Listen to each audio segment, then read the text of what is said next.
Hey there. Ready to dive into some seriously thought-provoking stuff today. Mm, We're jumping headfirst into Yuval Noah Harari's Nexus okay. from his book Homo Deus. Right. He explores some fascinating and maybe even slightly unnerving ideas about AI, Yeah. power, and the future. It's interesting, because when you really dig into Harari's work, Hmm. you start to see how he links these huge concepts about technology and power to the power of information itself, Right. something that has always shaped history.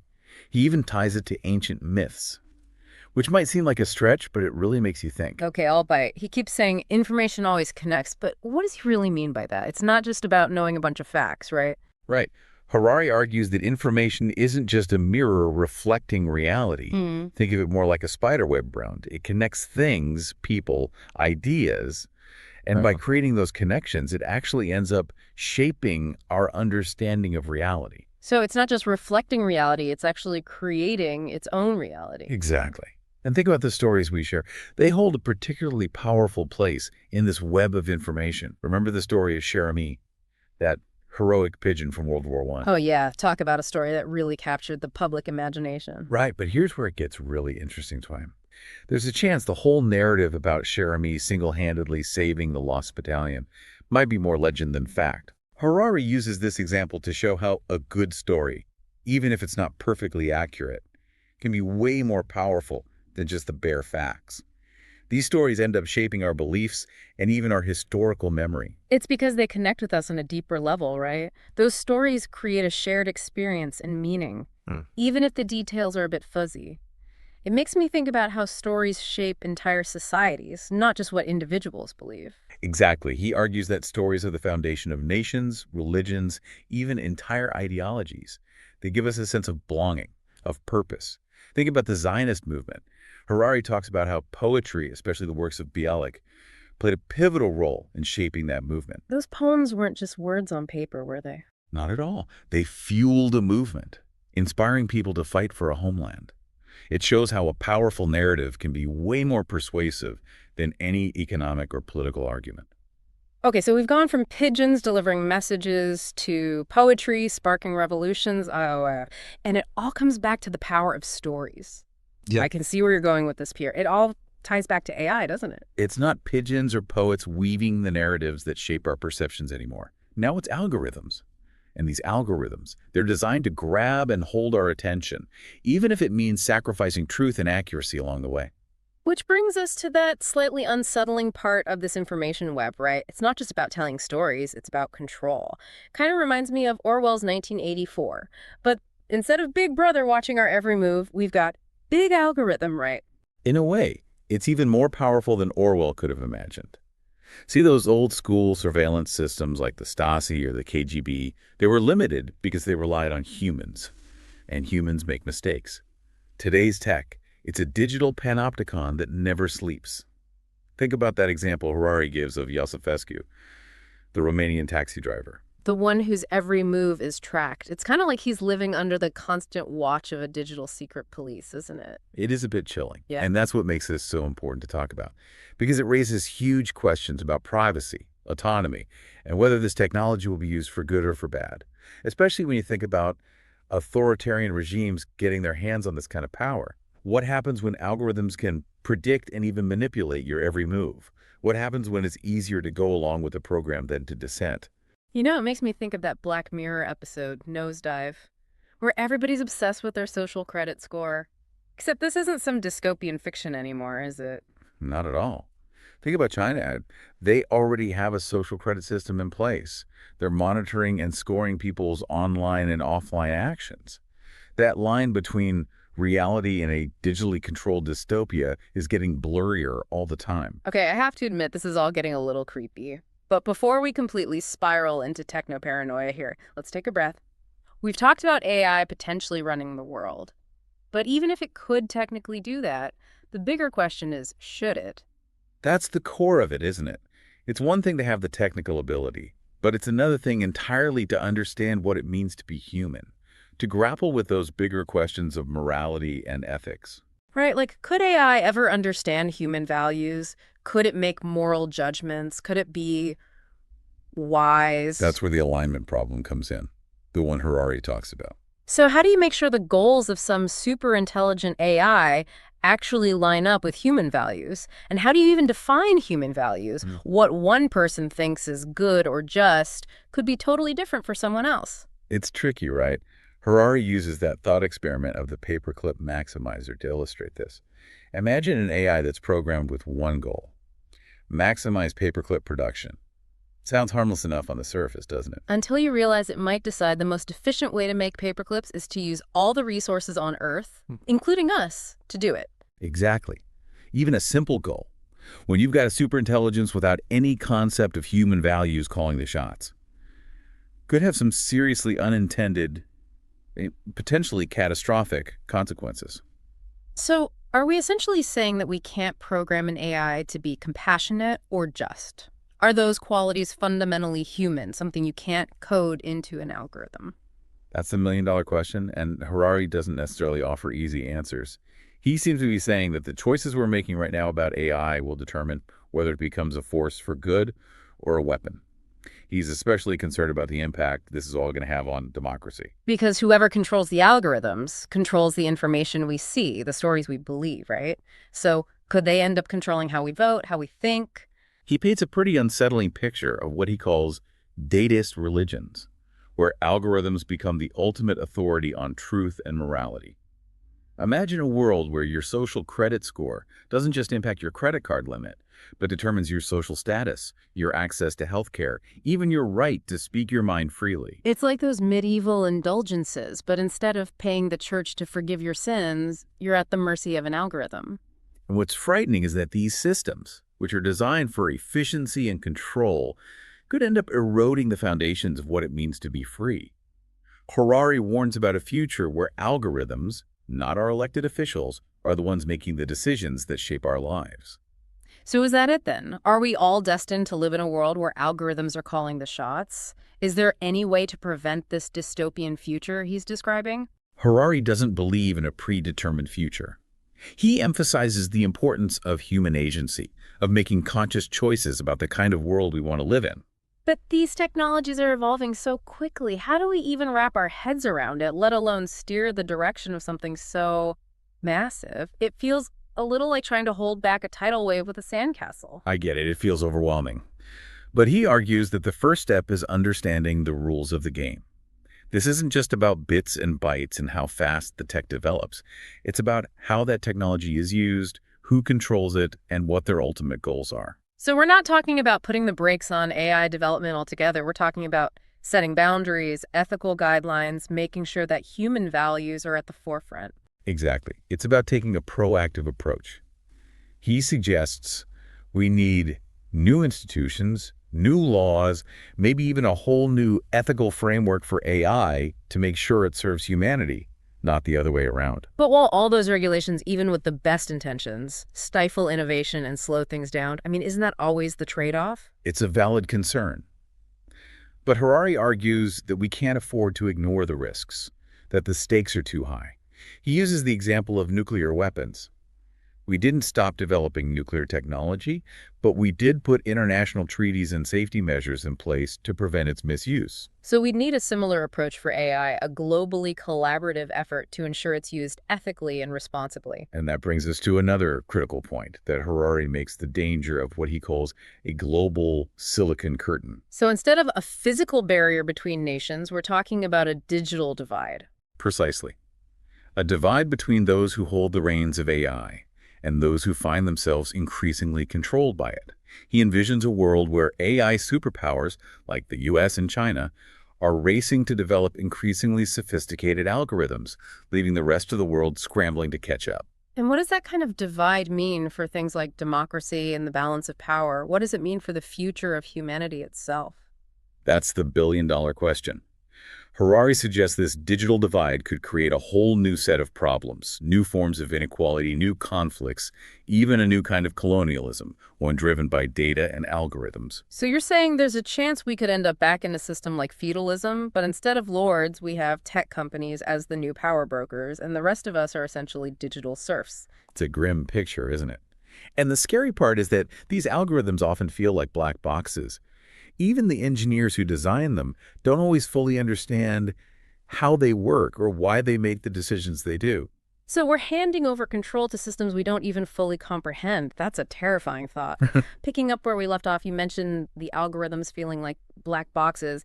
It makes me think, how can we even have a conversation about transparency and accountability when we're dealing with systems that are so complex, even their creators don't fully understand them?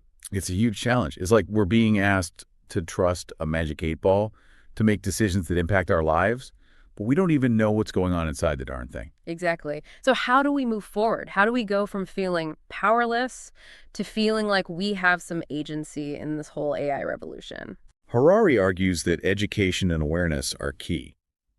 He seems to be saying that we need to bridge the gap between those who understand the technical ins and outs of AI and the rest of us who are just trying to navigate this increasingly complex world. So it's about making AI less of a mystery, something only a select few really understand. It feels like we're living in a time when understanding the basics of AI is becoming as essential as knowing how to use the internet. Right. And with that understanding comes the ability to ask the right questions, to demand transparency from the companies developing these technologies, to advocate for policies that prioritize human well-being alongside technological advancement. Which brings me back to that chilling image of a world divided by a silicon curtain, a world where access to AI and the power that comes with it is concentrated in the hands of a select few. That's a future where democracy as we know it could cease to exist. Harari doesn't mince words when he talks about the potential consequences of inaction. He sees this potential for a new kind of colonialism, a digital colonialism, where instead of land and resources, it's data that's up for grabs. And in this scenario, instead of armies and empires, it's algorithms and tech giants calling the shots, isn't it? But it's not just about control over information, it's about what that control enables. It could determine everything from access to education and healthcare to job opportunities and social mobility. It's almost like we're talking about a new social hierarchy emerging right before our eyes, one where your place in society is determined by your relationship to AI, by whether you're the one controlling the algorithms or the one being categorized and analyzed by them. Harari seems to be saying that if we don't wake up to this reality, if we don't find ways to ensure equitable access to these powerful technologies and establish clear ethical frameworks for their development we risk exacerbating existing inequalities and creating a world where the very notion of human agency is under threat. It's a stark warning, but I think he's also trying to empower us to take action. He reminds us that we're not just passive observers in this technological revolution. We have the power to shape the future, but only if we're willing to engage in these critical conversations to demand better from our leaders and from the companies developing these technologies. You mentioned ethical frameworks. It makes me think about the world before the internet. No one could have predicted the complexities that would arise from social media or the ethical dilemmas we grapple with today. So how do we even begin to imagine, let alone regulate something as potentially transformative as AI? It's like trying to create a rule book for a game that's constantly evolving right in front of our eyes, isn't it? But that doesn't mean we throw up our hands and say it's impossible. So where do we even start? What concrete steps can we take to ensure that AI is developed and deployed responsibly and ethically? That's the million-dollar question, Yeah. and there's no easy answer. But Harari argues that we need to start by fostering a global conversation about these issues. He suggests that international cooperation is going to be essential in establishing shared ethical guidelines, regulatory frameworks, and perhaps even new institutions dedicated to overseeing the development and use of AI. Think of it like the international agreements we have in place for things like nuclear weapons or environmental protection. So we need a similar kind of global effort, a recognition that this isn't just a national issue, but something that impacts every single person on the planet. Exactly. It's about recognizing that the future of AI is inextricably linked to the future of humanity, and we have a collective responsibility to steer that future in a direction that benefits us all. You've painted a pretty complex picture here. On the one hand, we have the potential for AI to solve some of the world's most pressing problems, to create a more just and equitable society. And on the other hand, we have the potential for it to exacerbate existing inequalities, to erode our privacy and autonomy, and to even threaten the very fabric of our democracy. It's a lot to process. It is a lot, and I think it's important to acknowledge that this isn't just an academic exercise. These aren't hypothetical scenarios confined to the pages of science fiction novels. The choices we make today as individuals, as communities, as a global society will have very real consequences for the future we create. It feels like we're standing at a crossroads, doesn't it? We have a choice to make. We can choose to be passive observers swept along by the tide of technological advancement, or we can choose to be active participants in shaping the future we want to see. And that's ultimately what Harari is calling for. For us to acknowledge the magnitude of the challenge before us, but also to embrace the power we have to shape the future. It's a call to action then, but before we delve further into what that action might look like, I think we could all use a little mental reset. Let's take a quick break to regroup and then come back to explore some potential solutions and reasons for optimism. Short break. All right, we're back, and I have to admit my brain is still buzzing from that last segment. It's exhilarating and more than a little frightening to think about the raw potential of AI. But we've talked about the challenges, the risks. What are the reasons to be optimistic? What are some of the potential benefits Harari highlights? Well, for starters, he believes AI could be a game changer when it comes to addressing some of the biggest problems we face as a global society. Think about climate change, for example. AI could help us analyze massive data sets to identify trends, predict environmental changes, and develop more effective strategies for reducing our carbon footprint. It's about using the power of AI to find solutions we might not be able to see on our own, right? Exactly. It's like having an incredibly powerful magnifying glass that can help us identify patterns and connections that would otherwise remain hidden. And it's not just about the environment. Harari talks about the potential for AI to revolutionize healthcare education, even how we govern ourselves. Okay, so walk me through some of these potentially revolutionary applications. Let's start with healthcare. Imagine a world where AI could help doctors diagnose diseases earlier and more accurately personalize treatments based on an individual's genetic makeup, even develop new drugs and therapies at a fraction of the current cost. It sounds like science fiction, but these are all areas where AI is already making significant inroads. It's almost like we're on the cusp of a new era in medicine, one where technology empowers us to live longer, healthier lives. That's the hope, at least. And it's not just about extending lifespan, it's about improving quality of life. Imagine AI-powered prosthetics that can restore mobility to those who have lost limbs, or assistive technologies that can help people with disabilities live more independently. It's about using AI to level the playing field, to create a world that's more inclusive and accessible to everyone. Exactly. And it's not just about the physical world. Harari also talks about the potential for AI to transform education. Imagine personalized learning platforms that adapt to each student's unique needs and learning styles. AI tutors that can provide individualized support and feedback, or even tools that can help us identify and nurture each student's unique talents and abilities. It's about moving away from a one-size-fits-all approach to education and creating a system that's truly tailored to the individual. Precisely. And then there's the potential for AI to transform how we govern ourselves. Harari talks about the possibility of AI-powered democracies where algorithms could help us make more informed decisions, identify and address biases, and create a more responsive and accountable government. I have to admit that one's a bit harder to wrap my head around.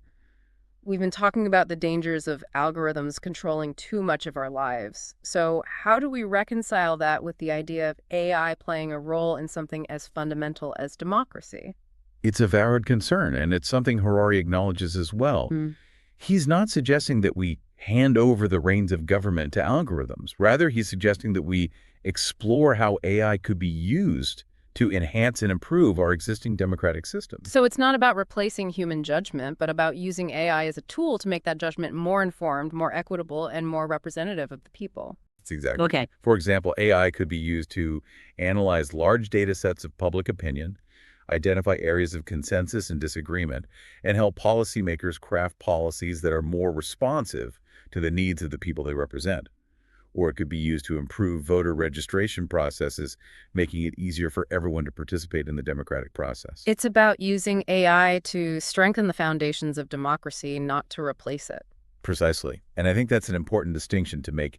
AI is a powerful tool, and like any tool, it can be used for good or bad. It all depends on the intentions of the humans wielding that tool. So if we want to create a future where AI is used to benefit all of humanity, we need to be very intentional about how we develop it, how we regulate it, and perhaps most importantly, what values we embed in it. Absolutely. Yeah. It's not enough to just focus on the technical aspects of AI development.